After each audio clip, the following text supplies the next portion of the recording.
Thanks for joining us on TVC Midday News. We begin in Lagos State, where it's more than a year since fire destroyed the Apongbon section of Eco Bridge. Although no life was lost, the damage on the already compromised bridge is still being felt by commuters who are waiting for the Ministry of Works to open up the bridge and ease the traffic. Sarah Ayeku has details. This is a brainstorming session on how to ease the traffic gridlock around various construction zones in Lagos. Both the Lagos State Government, the Federal Ministry of Works and Housing are seeking clarity and assurances from the Build Well construction company on the level of work done on highway and bridges under construction. The completion of repair work on Apongbon was moved from December 2022 to May this year, following the fire incident on the Apongbon section in March 2022 and another incident at Ijora Olokpa end of Eco Bridge. This incident also led to the closure of another section of Eco Bridge. These multiple partial closures have worsened driving experiences on the bridge and also increased time and cost of commuting to Lagos Island from the mainland. The minister has said it that bridges are not the places where people must trade, because these pains that we're all going through, in a way, they are self-inflicted. They are self-inflicted because people refuse to go away underneath the bridges. I understand it. But it has happened, and we need to do these repairs. But these repairs must be done with human face.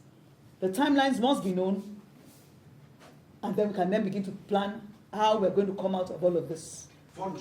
The contractors raised an alarm over vandalism and theft of construction materials on project sites of both Eco and Marine bridges.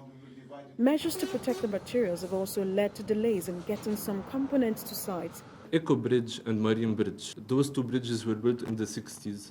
Since then, there was no maintenance done on any of these bridges. And just like any structural element and component and structure, there should be a minimum kind of maintenance, especially when it comes to infrastructure and bridges in particular.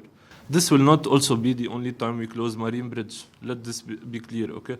Because of the nature of the damages. I don't know if I will just jump fast and show you the different. Those are the sections we fixed before, okay? So as you can see, all these colored sections, they are at different places and different locations on the bridge. So it's not like we are closing. So you have rated the degree of damage to determine which sections you will fix. Exactly. And it's also coming because of lack of funds. If you had all of the money, you can as well shut this bridge, decide that you will shut it within a particular period and attend to all of it. And then people will use alternative routes. So lack of funds is the first thing, and then it allows you to prioritize based on the degree of damage. I think that's what is important to note. Every time we put any steel metal or anything on the road, it gets stolen. The second day it gets stolen. So which is also part of, as I said, those are all of the self-inflicted problems we have brought on ourselves. We are inflicting this on ourselves. I am a negotiator, I'm like you guys in everything. We are suffering the same thing. We are staying on the road. The contractors have assured that the Apongbon section of Eco Bridge will be complete in May, while the Marine Bridge in Apapa will be delivered in June this year. Sarah Ayeku, TVC News, Lagos.